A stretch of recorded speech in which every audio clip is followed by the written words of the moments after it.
लोकशाहीवादी युवा महासंघ DYFIच्या वतीनं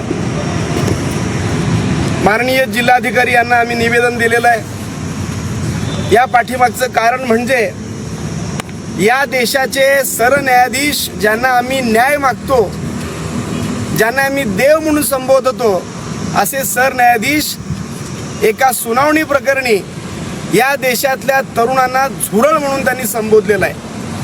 तर पहिल्यांदा मी त्यांचं अभिनंदन करतो आणि त्यांचे आभार पण मानतो। त्यांनी हे विधान म्हणत असताना काही गोष्टी नमूद केलेल्या आहेत। त्यांनी म्हटलं या देशामध्ये बेरोजगार तरुण आहेत, या बेरोजगार तरुणांच्या हाताला काम नाही, ही सत्य परिस्थिती त्यांनी देशापुढे मांडलेली आहे। ही वस्तुस्थिती या देशाचे पंतप्रधान यांनी लक्षात घेऊन जे बेरोजगार तरुण आहेत तुम्ही त्यांच्या हाताला काम द्या, म्हणजे ते झुरळासारखे तुमच्यावरती हल्ले करत नाहीत।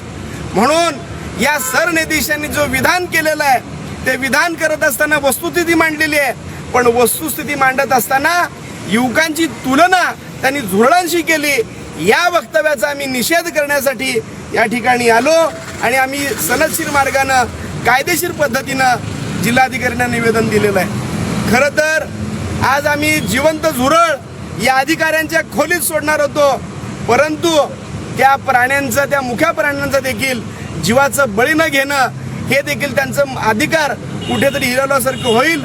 आमच्यातली माणुसकी दाखवून आम्ही ते काम न करता प्रतिमात्मक झुरळाची प्रतिमा या ठिकाणी निवेदनासोबत जिल्हाधिकारी यांना दिलेलं आहे। या सरकारला मी एवढंच सांगू इच्छितो, या देशाचे सरन्यायाधीश ज्यांना झुरळ म्हटलेलं आहे, या झुरळांच्या हाताला काम द्या, बेरोजगार तरुणांना रोजगार द्या।